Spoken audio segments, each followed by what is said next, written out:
You are looking at Julian's pronunciation guide, where we look at how to pronounce better some of the most mispronounced words in the world, like this other curious word. But how do you say what you're looking for today?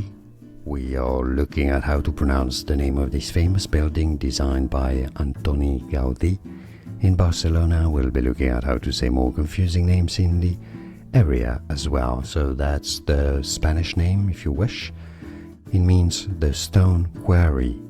La Pedrera, La Pedrera. It's how it's said in Spanish and Catalan. You could say it as La Pedrera. It's easy, and now you know. La Pedrera, and now you know. Indeed, more videos for you here to learn more. See you there. Thanks for watching. Here are more videos on how to pronounce more confusing words and names too many mispronounced. Like this video if you found it useful. I appreciate your support. I'll see you soon and thanks for watching.